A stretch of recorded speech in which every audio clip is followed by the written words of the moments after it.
So guys, I recently made this post.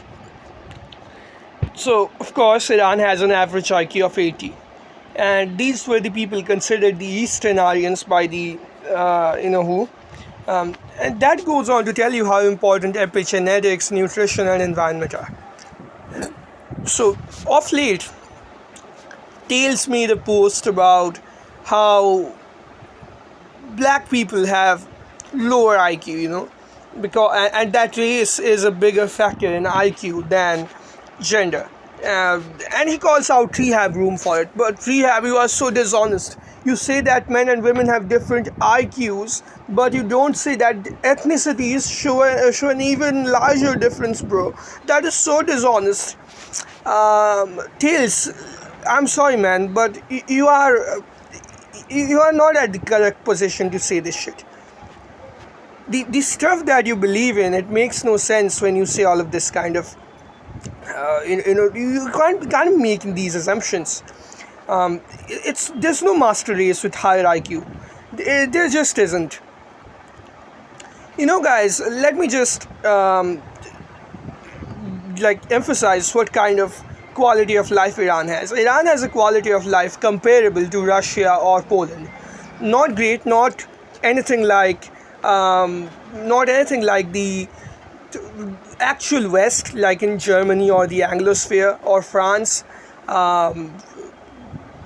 Let's say Spain even. Let's include Spain for good measure.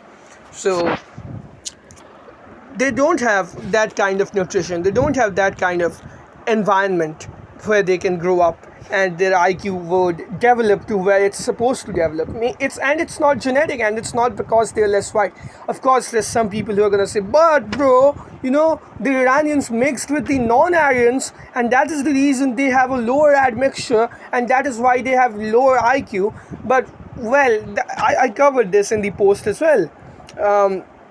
It's not like the Europeans did not mix with those Asiatic groups. There were plenty of Huns and Mongols and Khazars who left their admixture, their imprint in the European population, including the Germans, including all of those ethnicities. And here's the funny thing.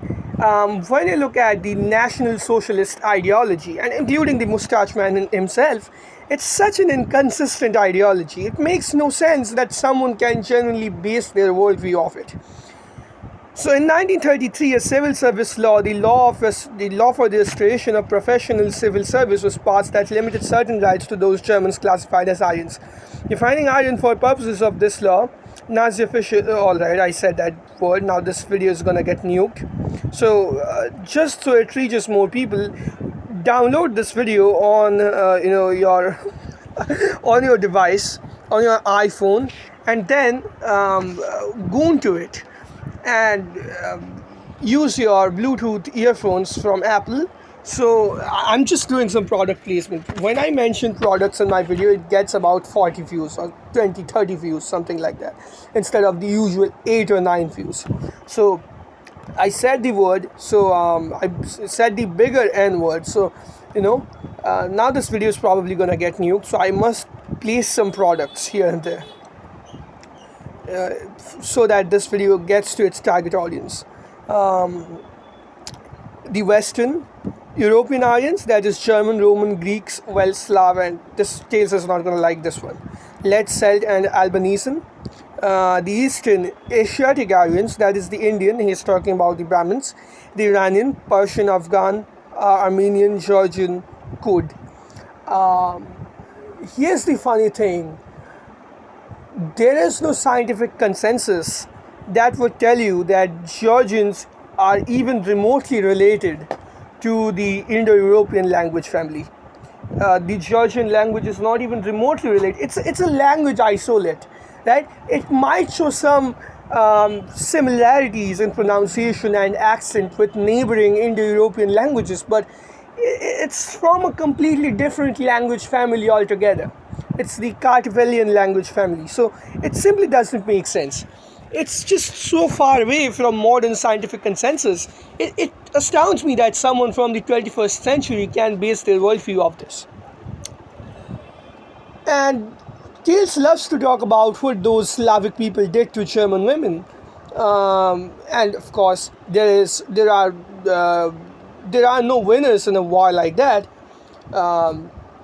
What Tales doesn't mention is what the Germans did to the Slavs just before that. How the Germans took away whatever little they had from, like, those Slavs had from them, right? I remember reading the journal of one of the soldiers, from the Red Army, and what they mentioned was their government had straight up lied to them about what Germany looked like. They lied about what capitalism looked like, and he sees those shiny white houses that the Germans have, and it fills him with rage and vengeance that the Germans had to take those little farmlands away from them that they had back home, that little happy life that they had back home, even though they had something so much better. And this is what in a large part drove that anger, that vengeance that they had for those German people. That the Germans were after whatever little those Slavic people had. So Tales is never going to talk about this. Tales is never going to talk about the stuff the Germans did, because according to him, the Germans simply cannot do anything bad to anyone else. And you can find plenty of sad accounts of the shit that happened to Germans at the hands of the Red Army. You can find an entire population wiped out when you look at of men wiped out when you look at Russia. That in a certain age group, you have like half the number of men compared to women. That's the number of people who were killed by the German invasion of Russia. Tales is never going to talk about that. He is going to ignore it. He thinks that it was Russians and they were not even human beings. But again, according to this guy,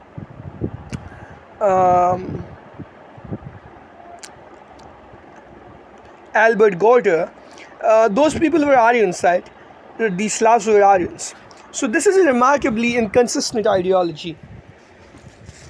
And here is the funny part. Hitler's own, I don't fucking care anymore, man. Hitler's own inconsistency about Christianity. So, this is one of Hitler's speeches, and this is what Richard Dawkins says about him as well.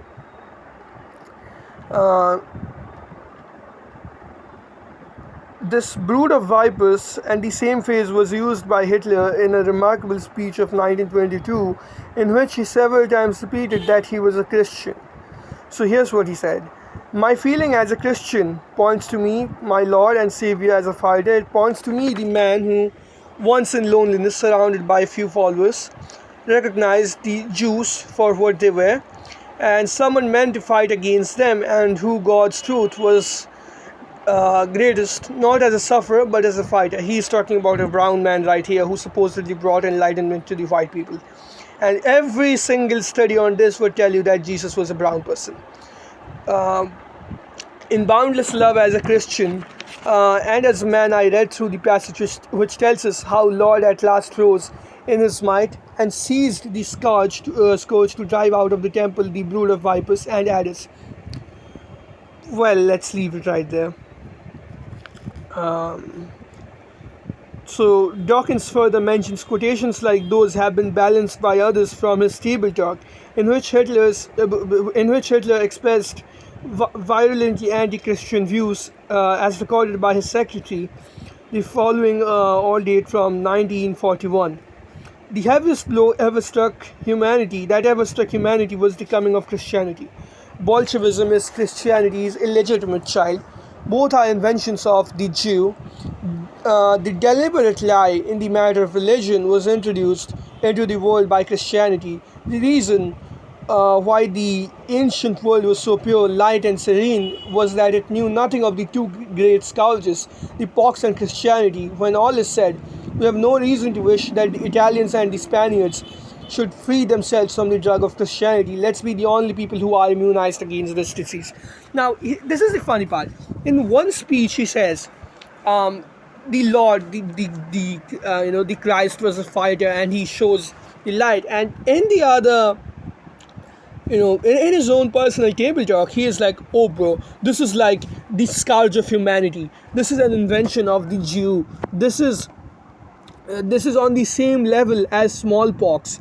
This is why the ancient world was so serene and calm, because there was no Christianity. Bro, choose one. Choose one.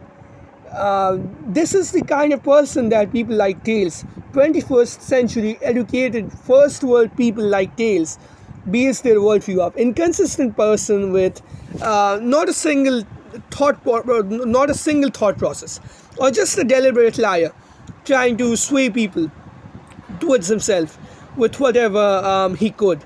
A proper despot, right? It's funny how people like Tales out Nazis like Albert Goter, and you're like, oh, Slavs are subhuman and not iron, bro. They're even worse than those Africans. Now, I leave this shit to you guys, how consistent Tales' views are, how consistent this entire retarded ideology is. But let me finish with this. These countries like Iran, former Soviet Union nations, third world countries, they don't have good nutrition, they don't have good environments. They even have fucked up, family values, which might stunt the growth of children, never realizing their full potential. In fact, life in a lot of these third world nations for children feels like someone trying to make a fish climb a tree. That's exactly what happens with all of these entrance examinations in places like China and India. You feel like you're dumb, but you really aren't dumb. You just have a different skill set. These countries have their own limitations, but guess who doesn't have their own limitations? Western women. Western women, in most of those countries, they live up to 7 years longer than the average man. They have access to better healthcare. There's a greater understanding of their diseases than is an understanding of the diseases of men. Look at this. Men die earlier, but women's health gets 4 times more funding. Women are also given more importance when it comes to academia. They are selectively favored and given higher grades, and I've made entire videos discussing about this. In spite of that, all of those advantages that are handed out to them, women still score up to 4 IQ points lower than men.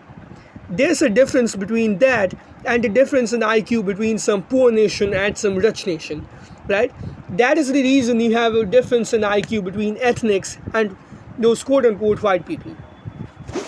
Because guess what? There's even difference between the IQs of white people, between the Russian and the German, between the Iranian and the German, because simply these nations are not as developed as those Anglosphere nations or those Germanic countries. Whereas even in those developed countries where women have greater access to healthcare and education than even men are still outperforming them in terms of IQ. IQ is much more, determined by your sex. It's like sex is a much greater determiner of IQ than ethnicity. If you carry out a much more neutral test where you consider other variables like nutrition, like environment, then this becomes a negligible factor. You'd also notice this in all of those disorders concerning the X chromosome and Y chromosome, where you have extra Y chromosomes, you become dumber, super male syndrome, where you have 2X chromosomes, XXY chromosome, let's say, or triple X syndrome, you have lower IQ. These chromosomes are major determinants in terms of IQ. The chromosomes which determine your skin color, the chromosomes which determine your facial structure, which in turn have historically determined the split off of our languages.